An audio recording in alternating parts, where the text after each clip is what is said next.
I mean, it's just like too accurate, so it's a little bit homophobic by our standards. Yes. So revisiting it Yes. now, Yeah. But like it is, 100% accurate to the time where that is what people called each other constantly. yeah, Right. like 100%. Like that was like my name in attendance one year Oh in gosh. school. Like this movie's like, oh, they said fag 11 times. I really enjoyed it. Wait, are we started yet? Is this started? Well, you know, you want to have a little bit of cold banter off top. Sure. Kenice, are you good to go? I am good to go. Okay. Hey, how are we out there? This is Sweet Baby J, the Motor City Motor Mouth host with the most bench press reps on this very fine Friday. I am You don't know Joel that. You don't know that. You don't know how Cohen-Walkowski. much I'm pressing. And we are here for the 20-year-old movie podcast with That's my right, Joel. co-host. Matt, the movie man Anderson, hitting you up with Niles and Dobbs. Right over here with my dyslexia.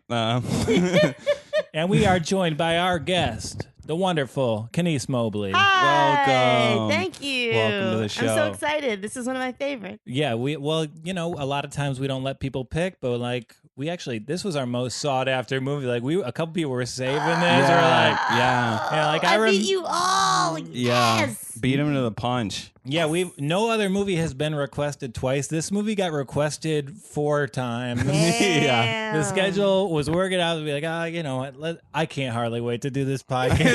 Oh, you son of a gun. What's the over under on the amount of times we're going to do that wordplay in this podcast? It's probably about 10, I would say. It's a good over under. Okay, well, with an over under, you want to put it like a half point, so 9.5. 9.5. No Yeah. pushes. Okay. No pushes. All right. Sure, got it. Yeah, now on this podcast, we're all movie lovers and we're all Vegas sharks. I was going to ask what over under meant, but I won't. We're sharks, so Oh, I know this. It's, Yeah, you know. Yeah. It's just like you're gambling on the number of times it happens. Okay. So if it's over and you bet the over, All right. that's it. If it's under and you bet the under, you win it, you know? So. Okay. So I understand why the 9.5. Okay. Yeah, Cool. no pushes. Oh, yeah. Yeah, but now that we've taken so much time having this conversation, the line is dropped. Sorry.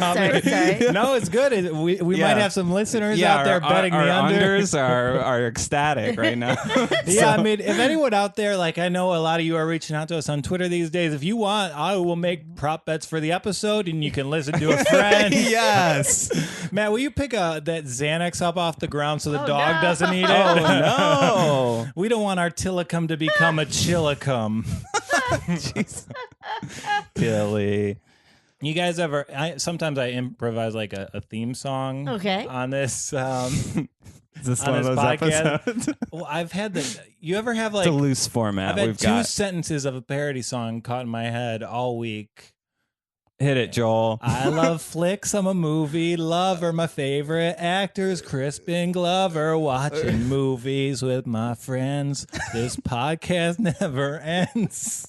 And then everyone joins in. Okay. All right. You know you did that last week, right? I guess it's been caught in my head for 2 weeks. I clipped it and I put it online. It's on my Instagram, or it's on Whoa, the this is show's famous. Instagram. No, I mean, honestly, I've been thinking about that parody song since like I was driving in Alabama. I was doing a little run of shows, and I just How brought recently were you in Alabama? December. Okay, a while. So we're now in month 7, and like it's not a particularly funny song parody, but it's there. if you keep returning to it, that has meaning. I hope you figure it out. Yeah, other people find it. But no, we are here talking movies like we are every week, and this week we're talking about Can't Hardly Wait. Yes. Wonderful movie. Before we get into it, Kenice, you're our guest this week. If we give you 1 minute, would you summarize the plot of this film? Sure. Okay, Matt, you got the timer All right. ready? Whenever you're ready. It's the last night of high school, and Ethan Embry has to show his love, Jennifer Love Hewitt, that he means business right after her significant high school breakup. Nice. Didn't even need the full minute. How much did she get? Was that 14 seconds? That was like 10 seconds. Oh, fuck. Sorry, I was getting like a real broad synopsis. I should have gone into the No, it was good. secondary characters who are amazing. It's almost hard because You there's nailed it. so many good secondary Yes. characters. So many good secondary Like, characters. there isn't anyone on screen who's given a line or an action that is wasted. True. Yeah. Like, in this movie, like, there's like these 6 like wonderful like actors playing this ensemble role, but even there's like still this wonderful subplot with like a band. Yes. There's this wonderful backstory Oh, I with love the shoplifting guy. Yeah, Sherman. That's how I know him Yes. from American Pie. And really, there was a lot of crap that came out in 1998. We've seen most of it, but like, This movie like made me laugh a lot though. Like I would say like it was like a really well made movie. yeah, and it gets well made right from the start. Like, all the characters are introduced like in nice little scenes with like just 2-sentence like bits of dialogue, and Yeah. then we have the little baseball cards. I of love them all. the baseball cards, the Yes. freeze frame, and like, oh, my favorite is the super dorky guy played by Charlie Korsmo, but I can't remember his character's name. But yeah, it just runs through. Like, it starts off still like everyone else's, but then it's just like scrolling through all the clubs and awards and things that he got. Oh, big fan. Yeah, Yeah. there's just such attention to detail, and you could tell like they had so much fun creating that character. They Yeah. seem like actual high school kids more than like their counterparts from like a whatever it takes or a She's All That. Yeah. Yeah. And right from the start, like when they're building Jennifer Love Hewitt up as this like kind of mythic high school beauty, they do it pretty interesting. Like, they don't show her at all. Oh yeah, with the thing with the Pop-Tart Well, not and even the flashback. and not even the Pop-Tart. Like, when she's first discussed, it's like 2 pairs of shoes. They're doing the Tarantino shot. Her face is blocked in the classroom. They're showing the Pop-Tart. Yes. And when she finally comes, the music swells. They do a freaking light cue on there. Yeah. Like, she had a nice catch light. Yeah. Yeah, like the directors of this movie, like they're like, okay, we need to set up a light rig, hire gaffers for the day to really Right. nail this home. Yeah. It's so good. Yeah, it's just a lean, efficient movie. I like from the moment it starts, it is like with whatever it takes with She's All That, it takes itself seriously in a certain way. Whereas this is just like, high school is dumb. We all Yeah. know this is dumb. Like when they're like, and this is going to be the biggest night of our lives. And that's like played for laughs in this wonderful way versus, yeah, like She's All That. It's like, you lied to me about a thing that nobody's going to care about in a month. It's over. It's like, yeah. Yeah, Yeah. like no one discussed their future plans at all, which was like the case at like high school parties the summer after. Well, I mean, I don't know. Our main Mike is his name, the main jerk bad guy. He was Mike you know, Dexter. and he's visited by the ghost of Christmas future, Jerry O'Connell. And just to like, No man, college chicks suck. So good. yeah, like Jerry O'Connell has made a career out of like this handsome, perfect man can be kind of pathetic. Yeah. It was like it was the perfect cameo. He gets in, he gets out, and he Yeah. delivers that irony of like, man, that's good you're still with that girl. You know, Mike lies to him about Right, not still being breaking with- up. yeah. Yeah, things are different as a college freshman. He enters this as like an old cowboy. He enters, you see the 6-pack of beer dangling first. Yeah. The suspension of disbelief, though. I mean, he's clearly like 35. Yes. Playing a college freshman. Yeah, but also like there are some pretty big discrepancies in age in the Yes. casting. We don't Yeah, no, like, totally. That discrepancies in age casting might as well just be the Lauren Ambrose award.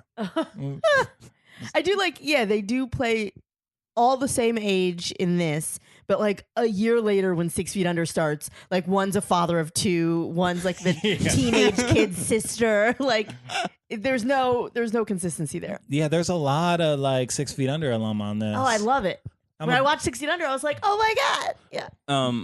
Like, so Ethan was definitely familiar, but like, what else is he like super known for, Ethan Embry?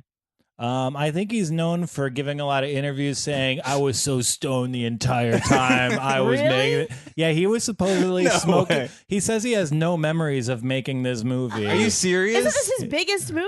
Do you Yeah. have? Do you know? Is that online? I could just find Yeah, that. real yeah, fast? it's on the IMDb trivia page for this. What? And like in the scene where he finally kisses Jennifer Love Hewitt, like she made him take a bunch of mints for it. Oh, sick burn. Yeah, no, but apparently he was just getting stoned as hell, like until the moment they started filming, which it might have just been method because his character was into Vonnegut. Oh, yeah. His favorite writer. I couldn't tell what he was into other than Jennifer Love Hewitt. Like that was. He likes writing. He likes his car.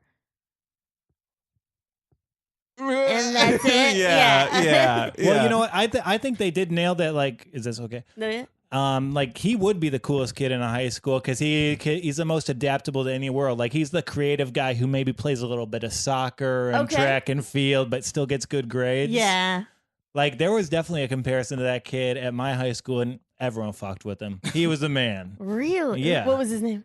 Mike Dagger. Mike. His last name was Dagger. Mike. Yeah. You gotta be cool if you're Dagger. Yeah, Dagger. Mike, if you're listening, I think you were the Shout coolest out, guy in Dearborn High School, class of 2004. Dude, what's his middle name? I I hope it's like Panther. Fucking would be good. Mike fucking Dagger. Mike fucking Awesome, Dagger. yeah. Yeah. I don't know. It ain't bad. I'm trying to remember who the cool kids were in my high school. I knew the cool kid in our high school. Tony Doherty. Shout out to Tony Doherty. He went Division II and he played football. Whoa. Played some football. He was a 5-star athlete in Prior Lake, Minnesota. What is a 5-star? Like, is this He was an just official really, thing? Okay, cool. He really cool. good. That's not.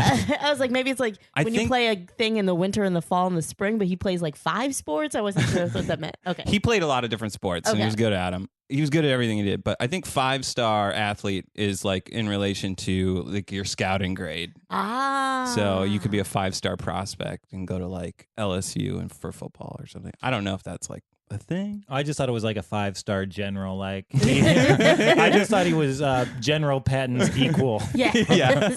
Well, he plays lacrosse and hockey. So it's pretty dope. Yeah. Right. Did you guys ever go to parties like this in high school? Not like this. This was like 150 people ish, right? Would you This say? party? Yeah. Yeah. It felt like It seems like a 150. lot of people. The biggest party I ever went to was like 30 kids, 40 Really? kids maybe. Alright. I think I threw 2 parties that were whatever it takes size. What? Yeah, definitely. Right after graduating high school, I threw a bash. My mom was out of town, and the party got so unruly. The fridge got knocked over. The guy from the bodega came, and for whatever reason, I didn't even drink at the time, but I like let him borrow my mom's car, and it all worked out fine. What the Yeah. fuck? I've never heard of that just working out All fine. right, Yeah. Okay, explain. I just need to know, how did the refrigerator tip over? We tipped it over. What? Like you and Yeah, other I mean, kids? I had a part in it.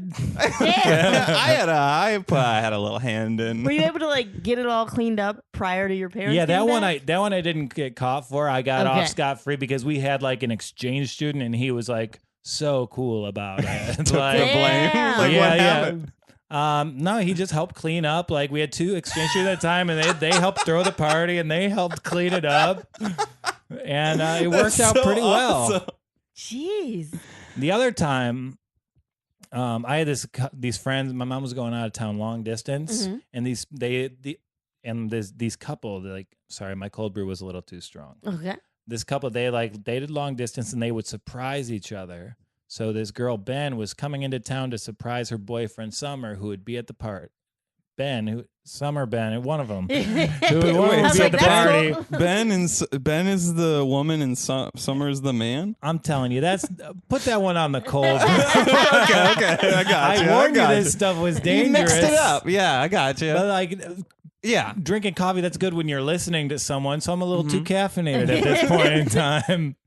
So like she came in for the party, and my mom found out I was going to throw a party, Whoa. but she left town anyway, and I threw the party anyway, and I got caught so quickly. Like I had a job writing product descriptions for like a sex toy place. So they were Right like out of high school? right out of high school. My mom actually found me the job. What? Well, I bet like on like a career, they're trying to get people to apply. It probably didn't say like sex writer. It just said like creative writer. Yeah. It's self-starter. It was like Are you? It was like an entry level comedy writer position. Oh, That's how they dang. marketed it. Wow. Nice. In like the interview, they made me write as many like terms for dick and pussy as I could. And like it was a good What? job. Yeah. Yes. They treated their employees amazing. Every Friday, he'd buy us all lunch. What is your life? No, this guy, the guy who had the sex toy company, he's had the most amazing life of anyone but this other cast member from this movie. We're going to get into that in a second. He owns 6 businesses. They're all very good, but he moonlights as the world's most successful pumpkin carver. You gotta have hobbies, I guess. He's like on Letterman and Conan. He sells like the Hell yeah. He's the guy who makes the like pumpkin carving book that's sold in like grocery stores. That's Damn. amazing. Yeah, shout out to Tom Nardone, owner of Vibrators.com and one of the Straight greatest up vibrators.com. That's good. Vibrators.com, shoppingprivate.com. These are all great websites. Great URLs, Joel. Yeah. Well, this guy, it He sounds got into the market early, I yeah, guess. he got into the pumpkin market early. Yeah, this was like He got into 2004. Wow. Yeah.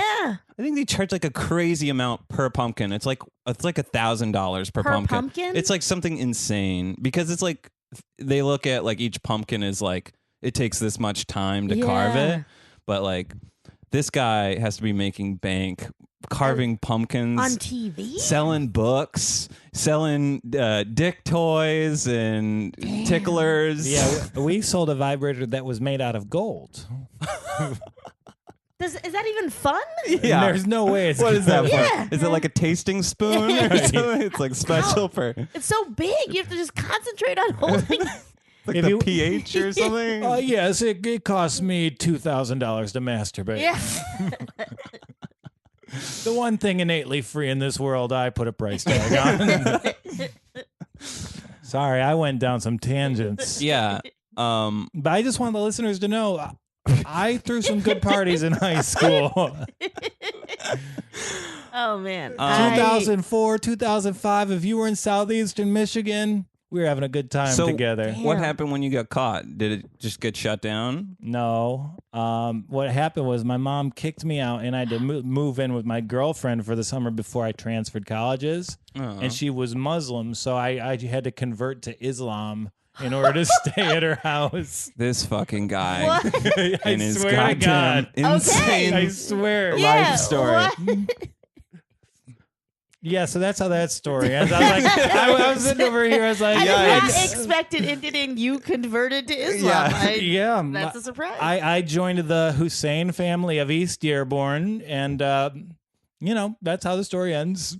Where Man. it's amicable breakup. We're still friends to this day. That's great. Great. Yeah, a lot of people were converting to Islam in my town, though. That's like, it's just a very Muslim town. Oh, So okay. like, I would like to see like whatever it takes in our town. It would be like exactly the same, except like the cool guys would be the Muslims.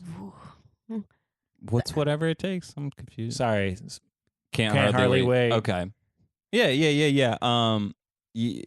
Did your mom? You guys obviously got over it. Like Yeah. she forgave you. Yeah, she's good. forgiven me for a lot. Okay, good. I imagine she listens. So if you just want to take a second to apologize. Mom, I'm sorry for everything. I'm sorry for throwing that party. I'm sorry for continually making fun of your one-woman show yeah. where you play Yes. Helen Keller's teacher.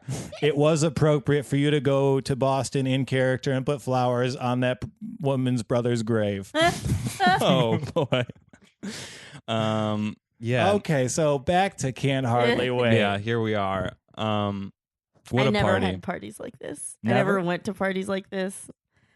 No. What's the first party you went to? Like this college? I went to one party like this in college. Hell yeah. I made like 8 Facebook friends that I still have. Like we haven't unfriended each other from this one party that wasn't even at my school. It was at my boyfriend at the time's school. It What was school very, was that? UNC Chapel Hill, Oh, okay. Yeah. Where did you go? North Carolina Central University. Okay. Yeah, it's like the historically black school that's like in Durham, but like on the wrong side of the tracks from Duke. Oh, Mhm. yeah. Yeah. That must be tough. That's why I hate Duke like real hard. Yeah, fuck Duke. Sorry, you gotcha. didn't go to Duke, did you? No, of course But not. doesn't he look like he went to Duke? Yes, you What? do. You do. You look like every Duke basketball player. Well. Be nice to get drafted like one, you know? Well, weren't you in the military? Yeah, I was. No, all right. But yeah, Oh, you just made a very I missed that so hard. far off look. Hey, Okay, so I think I'm back. I think we're all on the same page here. Like, Matt, you enjoy this movie, Hell yeah, it was so good. and Kenice, is this like one of your favorites? One of my favorites. In the top, does it make the top 10? I think it makes like from a Let's stick to the pretentious comedy like genre. film thing, maybe not, but from like my personal enjoyment, I can watch it over and over and over again. Definitely top 10. Yeah, absolutely. That's fair. Yeah. And Because it's hard to put this up with like, oh Good yeah, fellas. Can't Hardly Wait, Saving Private Ryan, The Big Lebowski. yeah. It was hard to decide between Can't Hardly Wait and The Godfather, but I asked myself, didn't Don Corleone ever wear goggles? Yes. The answer is a hard and fast no. Right. But like, I think this is in my top 10 comedies. It was so funny, so good. I can't name them all, but this one was good. We've done like what 22 movies for the podcast this year, 1998. This is the most I've enjoyed a movie so far, Nice. and I don't think it's close actually. Yeah, it's like top to bottom. It's great. Like in the teen genre, like Breakfast Club, like that's the god. That's number one with a bullet. Yeah. And Teen one-nighter genres, which is like a pretty big genre. Coincidentally, it's like teens and one night. Oh, You yeah. got like Superbad. You got yeah, that's unfortunate. I can only list one, but You look it like feels you had like it, right? Because you were reaching out like you had I it. know. no, I we believe named you. some earlier I and we know. lost it. I know. Halloween.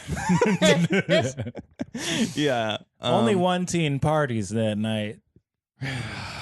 But yeah, I think this is like a really great movie, and it would be more like respected, but it was a little too honest, which means looking back, it was pretty homophobic. Yes. And like, you know, in that time, like I graduated high school 2004. I also graduated 2004. 2004. What? Yeah. We're all 31 or 32. Yeah. Yeah, and I mean, like, gay Good age. slurs were not even slurs. No, like, it was just No. you just threw it in there all the time. Right. I Yeah. think it becomes a slur if you finish the word with it back in 1998. Let me just preface that. If you finish the word in 1998, I feel like it was like hateful. yeah, you get to hateful status. It's just 3 letters. No. When you spell the first part, it's just FAG, right? Like, Yeah. you're not okay. So then the extra 3 letters, that does it. FAGG. Yeah. I was like, maybe you're just adding a little Yeah. fanciful flourish. I Yeah. don't know. I don't want to limit you. Yeah, but in this movie, like the good guys are saying it, the bad guys are Yeah. saying it, all the teachers are saying it. And that was how it was bandied out. Yeah. Yeah. I told some people my favorite line from the movie, and I was like, just hold on a second. Okay. You know, he confesses his love. You know, he's drunk. There's a big silence, and then somebody from the crowd just calls him a fag, Yeah. and he cries. Yeah, I love it. And that was- Somebody called me a. It's Yeah. so funny. But Matt, you had a reading on this film that might be able to legitimize, you know, some of the like homophobic criticism. Yeah. Oh, yeah. So like Mike, you know, the guy that breaks up with Jennifer Love Hewitt, he's like trying to get all of his boys to break up with their girlfriends kind of weirdly. Yeah. And they're all like happy and like in this like, you know, this they all clearly don't want to do it. Right. And I feel like he was gay and he just didn't Ooh. know. That would make. I would like that reading, especially given the end with him and Charlie Korsmo and how like this is the first time he's ever opening up to Right. someone, and then they end up found with all of their like unfortunately. yeah. And I mean, like, he was just too good at shopping for T-shirts. His hair was like very well done. Like, Mike Dexter looked great. Yes. Yeah. And like, he's the only one in this movie who knew how to dress at all. Like, you got Prescott on the other end. Like, he's putting like a purple button up over a yellow baseball tee. Yeah. They didn't know what was going on in 1998. Yeah, but he is the only stylish one in the movie. And like, Oh, it's- excuse me, goggles. we'll he definitely get, has a style. we'll get Yeah. to Special K in a minute. But What? I just forgot that that's what he was called for a moment, and it just made me laugh when he's like trying to seduce someone. He's like, special K. Like, oh. Yeah. All Yes. right, continue. Sorry. Seth Green, like he comes on his special K, but then like in between the beginning of the party and the second half, he loses his braids somehow, and I wish Yeah. we could have seen that. Yeah. Little beads in his hair. Yeah, no, Seth Green was a wonderful. I lost my train of thought there. Sorry, guys. Matt, that's something for you to edit out. Yeah. Okay. So have we convinced you that Mike Dexter's gay and this is a very Have we inclusive, convinced you? wonderful film? Yeah. No, I hooked up with him. You did personally, Yeah. and so you're like, for sure. Yeah, I hooked up with that movie character or someone who was very convincing. Probably the character. That's called entering the fourth wall. So I guess should I move on? I had a question Okay. for the pod. Now, out of all the characters on the show, which one would you identify with the most? And this is like for both of you guys, because like I mostly identify with Charlie, you know, the nerd. Yeah. Who's like introduced to alcohol and finds out he's like cool, quote unquote. Right. I mean, like that to a lesser degree. Okay. Just like the magic juice that helps you talk to these people that you've never even connected with before. Right. You're But like this. suddenly it clicks. Yeah, you're this new thing, just a party animal. I mean, obviously, it doesn't work without alcohol, No, it doesn't. as you can see. But yeah, I definitely connected with his character the most. I think Breckenmeyer, lead singer Really? of what's the name of the band? Oh. Something Superburger. Thrashler. I remember they made Yeah, they made T-shirts. They made T-shirts. T-shirts And you because can't wear them.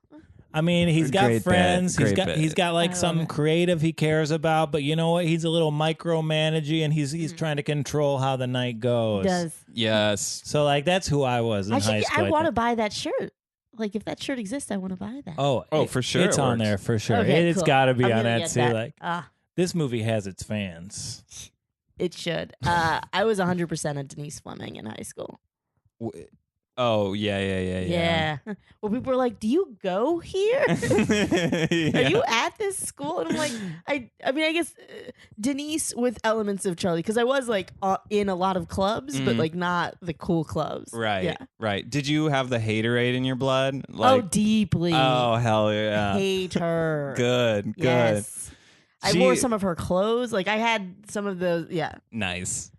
Well, she gets her shoes clowned on a lot. Did you wear ugly shoes in high school? Yes. Like, okay, so more so middle school when this came out, like she is wearing the shoes that I owned. And my mom, like when I went, I think I was visiting my relatives and my mom threw them in the trash. And she was like, they broke. And I was like, my shoes just randomly broke. And she's like, yeah, it's terrible. They're broken. So I had to throw them away. Yeah. I definitely saw this movie and wore goggles a few times. Like, Yeah. Prescott and Kenny like had too much of an influence on me as a middle schooler wanting to dress like a high schooler.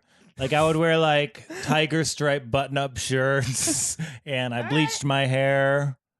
Oh, Okay. you were bleach. Oh haircut? yeah. Nice. Well, also I grew up in the Detroit area as Eminem was coming out, so like it Nice. One it out was of every on two kids. Yeah. yeah, long bleached blonde hair. Nice. Interesting. Yeah, it wasn't bad. All right.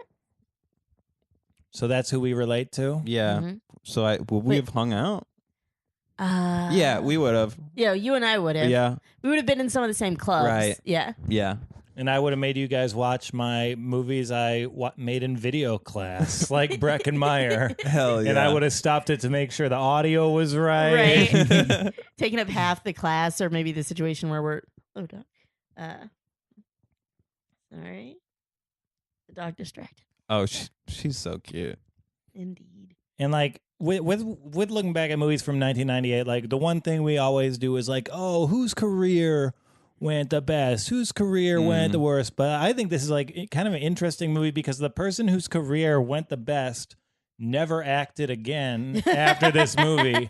I'm talking, of course, about Charlie Korsmo. Yeah. What a Hell yeah. frickin' life. Jack from Hook, Yeah. as I knew him. I was into him so hard. He's a Minneapolis native. Oh, hell yeah. Double down. Nice. I'm also a Minnesota native. Okay, so this guy, he was actually brought back into acting for this movie. Another actor had the role. They were fired a week in. Korsmo was brought in, and it's his farewell to, which is kind of weird because they're like, hey, this guy's terrible. We better get this guy who hasn't acted in 8 years. Yeah. Wow. 8 years hiatus?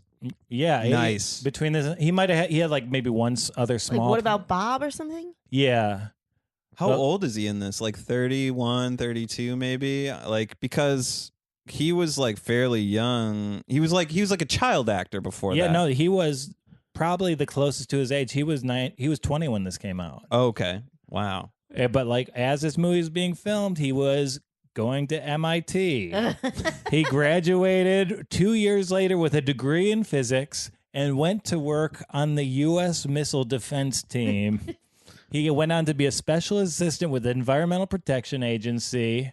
He only acted because he was bored, and he went on to like become an Obama appointment to a pretty high up military post. So and he's now not working anymore. he's shifted gears, and he's now a professor of corporate law. Where does he teach? There's one school that's like a joint venture between the U.S. and Canadian government, so he teaches students from both countries. Hell yeah. Wow. What I'm a so career. impressed. Yeah. When I was bored, I just dicked around in the creek near my house. Like, I didn't act in several major motion pictures. Yeah. And yeah. Yeah, I'm gonna have an iconic role by age 10, be retired from acting by age 20. Yeah. To like break through like that, that's insane. Yeah. But then to also not let it affect your goals and what you want to do with your life. Like most people would not be able to say no to that kind of money. Right. And that style 'Cause of life, like it's Yeah. not hard.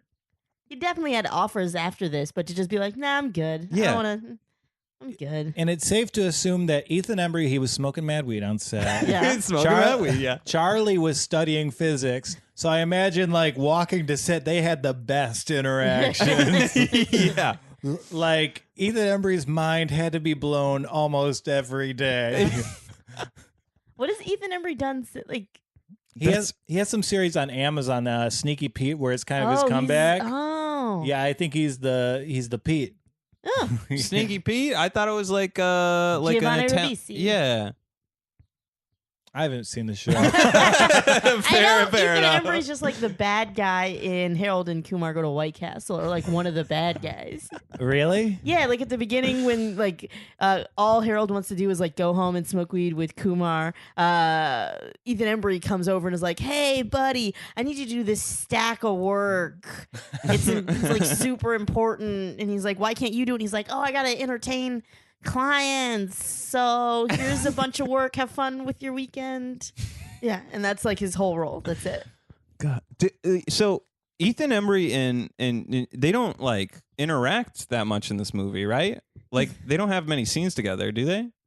No, because they're neutral parties. Like he wouldn't pick on Charlie's character. Exactly. Yeah. Like I don't remember them interacting. No, because they're both like Preston works because he's Switzerland. He appeals to everybody. Uh-huh. He may like run into him when like Charlie's being pulled into the basement with lots of women and be like, "Wait, what?" And then Right. it's just like a passing thing. Right. Yeah. And I do like that, like, you can have redemption in that one night in high school. Like, all it took was, like, sing some crappy karaoke, and then, like, two women want to make out with you. Right, Yeah. they're like the girl that doesn't get to make out with them. Like, who was that just went in there? And you're like, oh, she's so lucky. It spread like wildfire, but it only went on that one day. Just that one. And I do take attention to you. The best line in this movie was not, like, "You're a fag." Oh, The best was time like- out. It was just fag. Yeah. Do not. That's add. the simplicity was what made it so good, Joel. I wrote a letter to the screenwriter complimenting them. Yeah, I like how you said fag in that movie. It's like we study it in my screenwriting class. Genius. It found the edge. No, the best line in this movie is the next day at the diner. Charlie comes in to talk to, what's the name? The gay guy. The closeted guy who dumps it. Mike. Mike Dexter. Mike, he Dexter. comes in to talk to Mike Mike Dagger. Dexter. Yeah. Yeah, if you're listening, I thought you were really cool. We should have hung out more. I was glad to see you so engaged in the video program, even though you were doing so well with the soccer team and AP classes. It's a love letter to Mike Dagger. Nice. I'm going to invite him to my wedding now. You're not engaged yet. To the dog. Okay. I always think that'd be a funny thing to like have a wedding and then invite like some random person from high school. Oh yeah. Yeah. See if they come. Yeah, Definitely. hey, can you be in the wedding? Will you say a few things? You're like fighting with Gabby over like invites, and you're like, I know there's a limited number of invites, but I want to do a I've bit. talked about this for So, years. Mike Dagger has, even though it's like $600 a plate, Right. Mike Dagger is coming. Guys, he was pretty cool 20 years ago. But the best line in this movie was like when Charlie and Mike Dexter have that moment, Mike just rejects him and his friend says, "Why don't you go home to play with your computers?" So insulting, like, yeah. That's a bit I do in real life a lot. Really? You tell people to go home to My play with their computers? my best friend is a programmer at Google. Oh, wow. He's Oh, doing wow. he's doing pretty well. It's a tough and, way like, to find out. he's been there for like 10 years, but like we're Damn. very close and he doesn't have many friends, so he comes in my social circle and I introduce him a lot. And I'll just be like, "Oh, this is Apu. He likes computers." Yeah. I'm going to his wedding next month. That's why I have the bad mustache. It's for the wedding? Yeah, I'm kind of worried about this actually. Okay. He asked me to wear traditional Indian dress Yeah. and wear a mustache. And I am worried that he didn't Interesting. ask this of anyone else. So you're going to come with the mustache, full Indian dress. Everyone else will be dressed like in suits and things. Yeah, that's my fear. Okay. But come on, that would be funny. That would be so funny. Yeah, just for my wedding, I wanted you to be racist for the day. You need a backup, Joel. You need a backup suit. You Just, like, can't in trust the car, this guy. You got to have a suit. Yeah, the most important thing to me on my wedding day was making sure my mom didn't like you. Here, no, just wear this Cleveland Indians hat and you'll be fine. Yeah. No, I just wanted my wife's day to be not perfect. No, but for that wedding, I am gonna get him a computer. Wow. Yeah, I'm gonna bring it up to Boston. Nice. And probably go to Goodwill. Not like a good computer. Just like an Yeah. old school. The oldest one. Wait, are I you could telling find. me computer wasn't on the wedding registry? I asked him for a laptop last week. Apu, if you're listening, I want my laptop. Yeah. And just a quick note. What a sad way for all of Joel's other friends to find out we're not best friends. Oh. I've got a lot of You best know? friends. I've probably got 10 to 15. Damn. You Yeah. got a loose definition of best. I don't know. They've all been there for me in certain ways. It's easy for me to like form intense relationships with people. It's a blessing. That's great. Yeah, I have to help a lot of people move, but other than that, it's pretty good. That is an intense relationship. Yeah. When you're willing to help Yeah. someone move. Yeah. And just moving. When Oh, the yeah. shit's hitting the fan. Ugh. you Dude, know? I moved last week. It's terrible. It's like the hardest thing I've ever done. Yeah. Were I they- moved in my old place for lived in there for like 5 years. Oh, There was right. so Oh my much God. grime everywhere. It's terrible. Yeah, for some reason I thought you were talking about somebody else's move. You were helping somebody move, but you're talking about your move. No, it's weird. Like when you're a mover, it's kind of like the male equivalent of being a stripper. Like if you're a mover, you're a mover for life. Okay. Like I haven't been a mover in 7 years. I still get people hitting me up to like, "Hey, I need something moved," like once a week. Once a week? Yeah.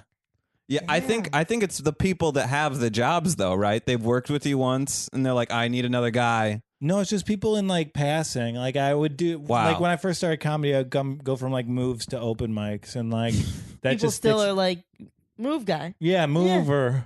Yeah. This guy likes getting hernias.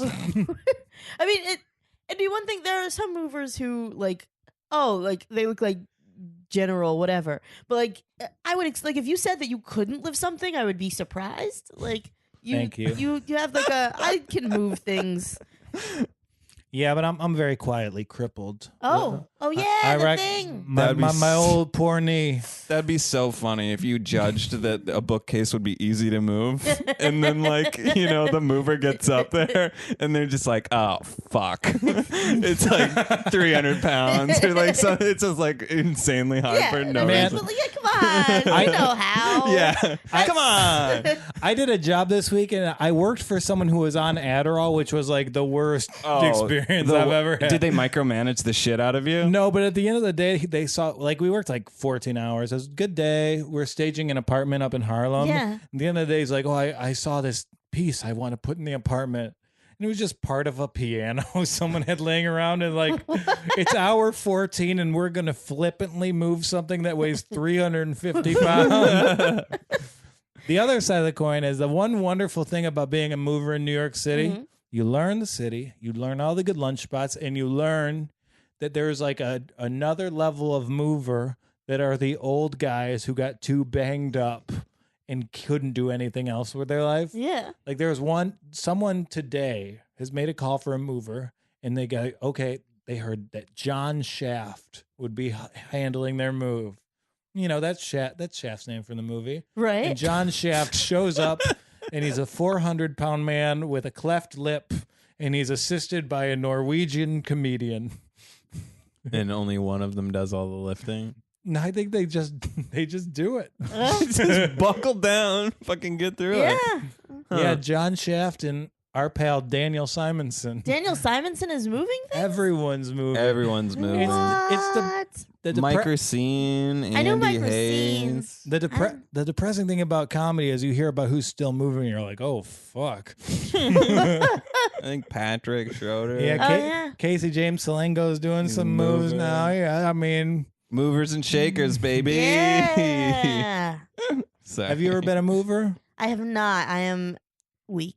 You have a good job. You've never done like a hand to mouth comedy job? No. Nice, good for you. I've always had but there was one time when I was working at like a film production company, and then I was like budging it out when I could like afford to buy meat because I didn't have any money, but it was still like my job was like sitting in an office and answering phones and like scheduling film shoots. So it wasn't I've never been out there in the elements or anything.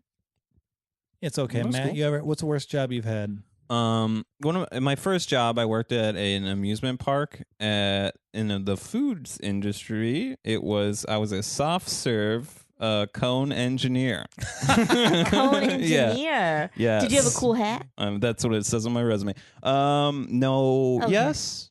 I don't remember. It would have just been a baseball. Definitely cream. Not cool. But the worst story I have from that is I one time, I would never eat at a place like this after this story.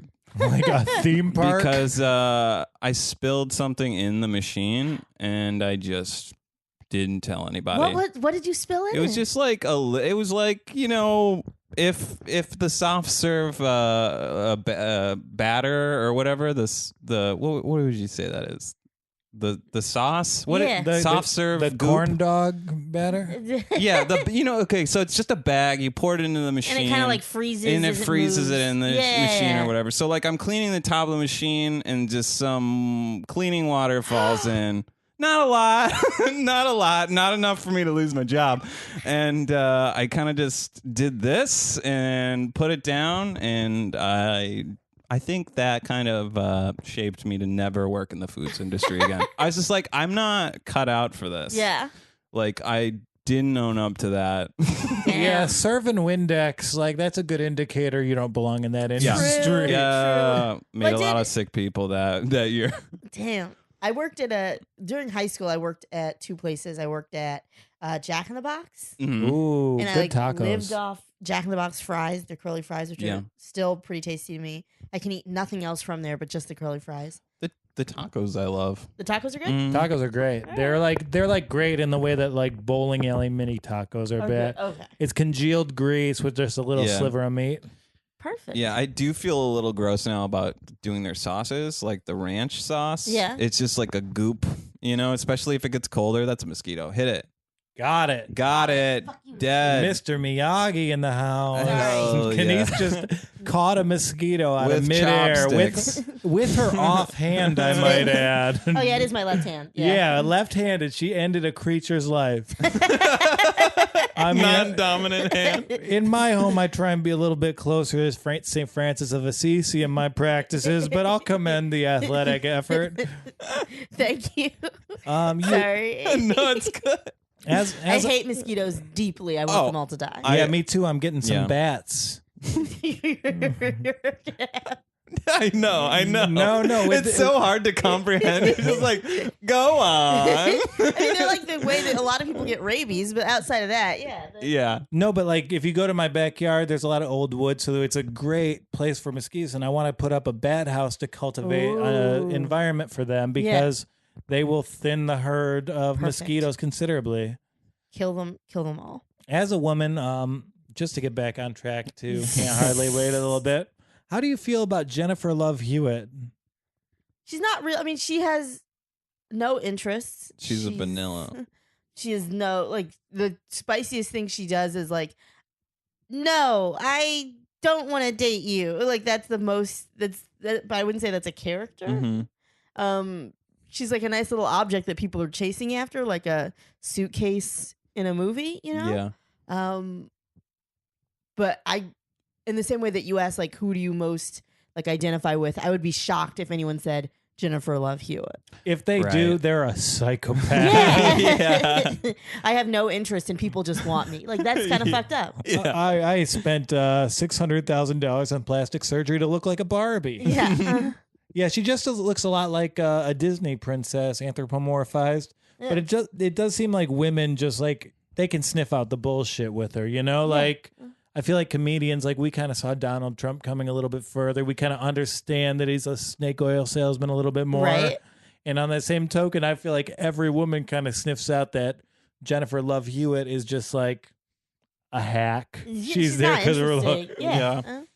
Like I always heard that women hated her, and like my girlfriend walked by and I was watching this movie, so she's like, "Oh, I hate her." Did she not? I don't think she got interesting. Was she like on one of those medium shows? Or Yeah. What she was her in thing? Something like about You know call how girls or something. you know how they make fun of that and Forgetting Sarah Marshall? Like she like has that like the pet medium where the pet she can talk to pets or something. That feels like a Jennifer Love Hewitt show. I get that. You know? Made Here, I'll by look up Can't some of her Hardly stuff. Wait alum Jason Segel in his first performance. Oh. Yeah, we he- should go over some of the lesser bit parts. Yeah. Oh, I mean, all the lesser bit parts were so wonderful. Like, I like this movie because, like, there's pretty good interplay. I thought the characters were very efficiently done, but it's almost like a Simpsons episode where the background is as entertaining as the primary Exactly. stuff. Right. And they did like I knew they were gonna pay off the shoplifting bit. Right. You know? Because they didn't address it in the scene in the gas station, and then like it happened again. I was like, oh, this is gonna be fun. Yeah. So he ends up stealing a cop car, but he doesn't have any lines in the No, movie. he just walks in and takes things. Yeah. That's it. You don't see his face from the front. And he's like an integral part. And like, you know, it's just a small thing, but okay, they're having a party. There's going to be music at the party. And instead Right. of just putting music on in the background, They've got a cool band. and the band Love has Burger? like Love Burger. Love Burger, yes. Yes. We did it. It's time. And Sorry, hold on. Let me pause to unfurl this mission accomplished banner. I stole it off an old aircraft carrier. But even that was beefed up into like a pretty meaningful dialogue scene with like 3 different parts and like a Right. lot of tension built in. And also it's like Donald Faison in any role is just so good. Great. I love that they put them Pre-scrubs. together so like him and Brecklin Myers so much. Yeah, and those are like the 2 glue guys from like chipper comedies going Yeah. head to head, Mhm. just making it fun. Yeah. Not adding anything to the story, but I can sit through that. Right.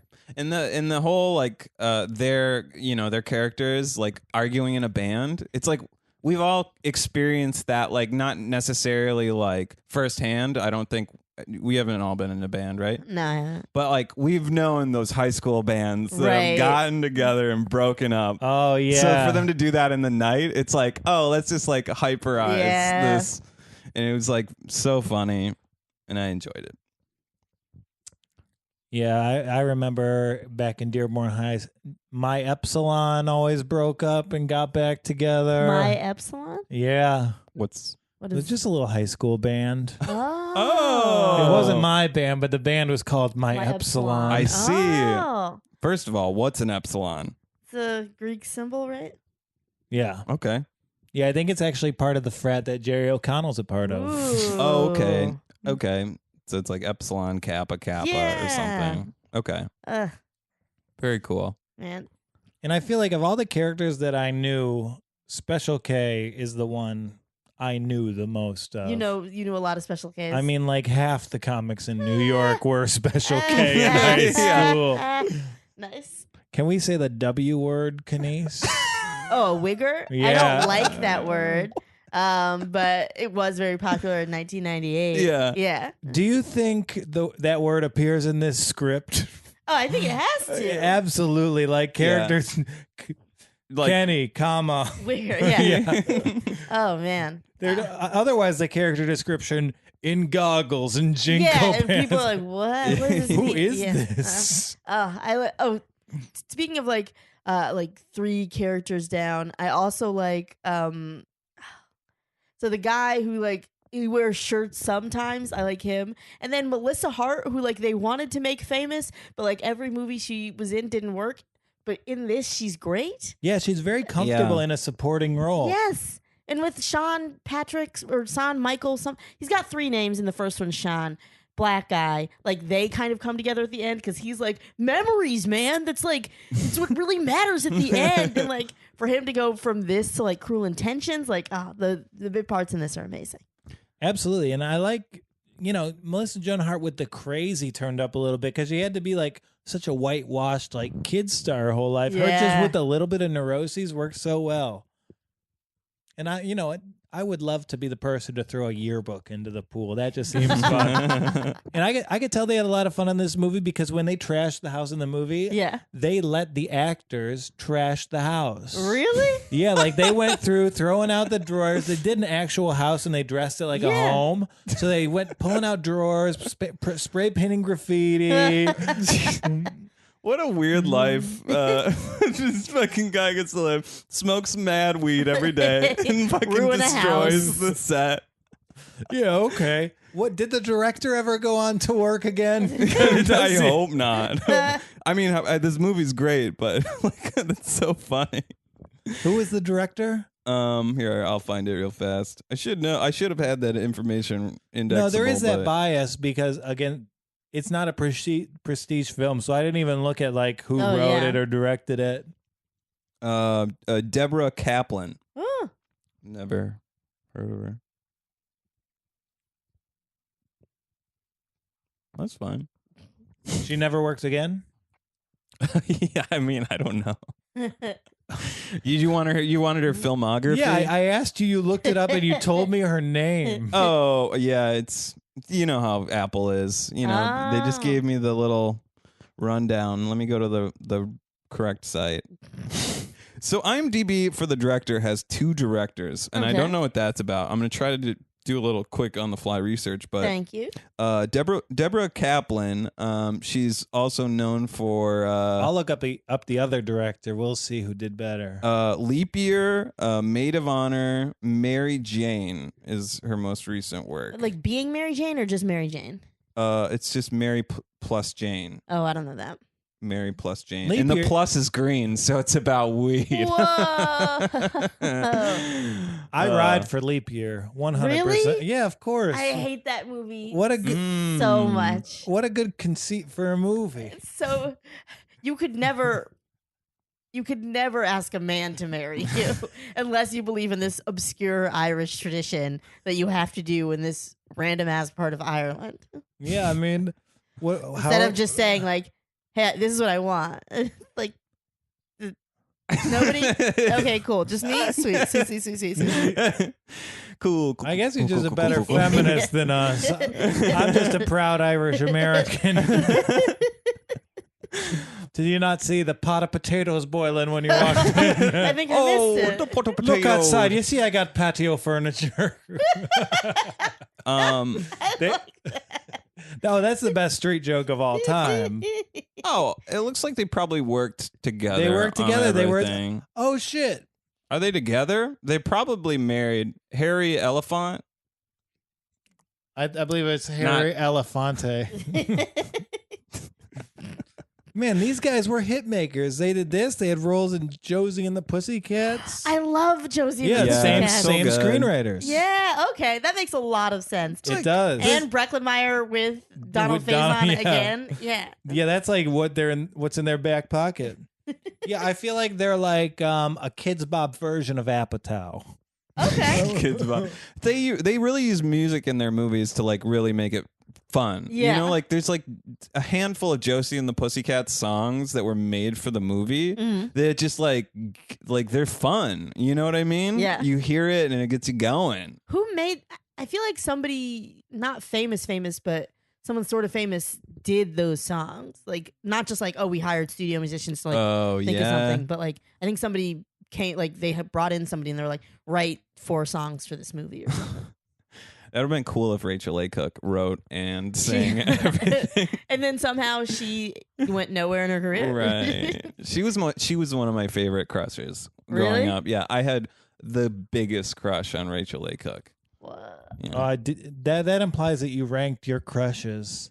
Did you not rank yours? Yeah, you. I always had like weird tastes. Like I thought Catherine Keener was really pretty. She is, but like starting when? Like yeah, she was like in her 30s. No, but like, did you How see old were Being you? John Malkovich? Like, when did you see her first that you Yeah, were like, this lady? Something Spike Jonze directed, Oh, I'm okay. sure, because she's always like very likable unless Yeah. it's Get Out. Yeah, even- that is the first time that you're like, damn. Catherine. And even there, they were like pulling on like it's more shocking that it's Catherine Keener. Yeah. Like they knew what they were doing. Oh, man. So I'm trying to think high school crushes. Leonardo DiCaprio. of course, Oh, as yeah. mandated by law. Yes, I like printed out a photo of him with like the slowest printing. It's like when you could first download photos in 1997. He was and like just- a better Devon Sawa. Yes. Devon Sawa was all right, but like after Idle Hands, you're like, what are you doing? Like, Yeah. you're trying to look like Nick Carter, but you should stop. Just like do your own thing. Yeah. Yeah. And Idle Hands, one of the more disappointing movies I've ever seen. Right? The trailer was hilarious. And then Right. you see it, and it's like, oh, this is a trailer. Yeah. Even at like 15, it's like, oh, they did not deliver on their promise. I'll show them. I guess let's start wrapping up in the next 5-10 minutes and going over final thoughts, or like was there anything you wanted to talk about specifically with Can't Hardly Wait? Maybe like the first time you saw it. Do you remember that? I don't remember the first time I saw it. I know that I loved it so much that I made my mom find a VHS copy of it so we could have it. Yeah. We need to own this. We need Mom. to own this. And then my VHS, I think I still own the VHS, but now I also own the DVD. And at some point, I'll just buy the digital copy because I want them to have all my money. Like, Yeah. If I were to make a movie about high school, I would want it to have this type of tone. Just like very silly characters, like where everyone has someone that they can assign themselves to, similar to the Breakfast Club. Yes. Yeah, where it's like, and all of these tropes play with one another in a environment we don't take too serious. Right. Yeah. And those introductions, getting the story moving Oh, fast yeah. with some good jokes. And like fun shots, like the way that this is shot, like they do a lot of storytelling through the camera in a way that I don't think a lot of other teen movies do. Yeah. So even if it's following the letter or like, hey, juxtaposing this idea with this idea by like a quick turn, and you see someone like trying to DJ and then like a fight's happening over Right. here.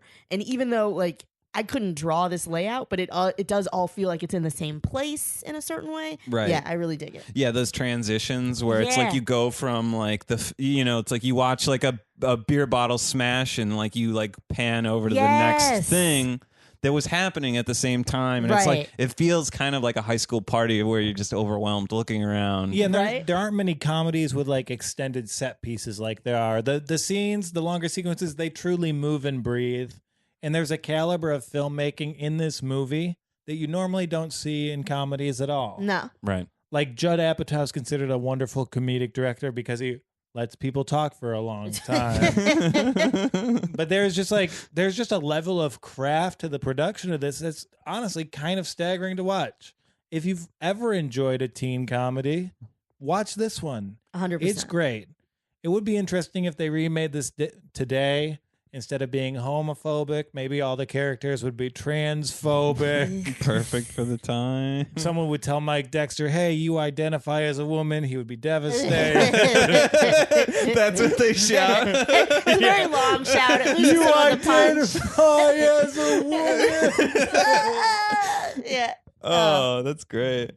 Well, let's go out on a high note. Kenice, do you have anything to plug? This doesn't affect a lot of the listeners, maybe, but if you live in Boston, I'm going to be headlining the Gas on August 10th, and I'm going to be headlining Comedy and Crepes in Burlington, Vermont Ooh. on August 13th. So if you know people in those cities, tell them to come out. And otherwise, visit my website, www.kenicemobley.com for dates and other stuff. Hell yeah. Yeah. You don't No. need those W's anyway, you know? You can just say kenicemobley.com. Okay. So yeah, just check out kenicemobley.com. Yeah. Don't even waste You're- your time with W's. Yeah, you're good with or without them. All right. Sweet. Nah, Cool, yeah. Kenice is great. We fuck with her heavy. Please check out her stuff. Yeah.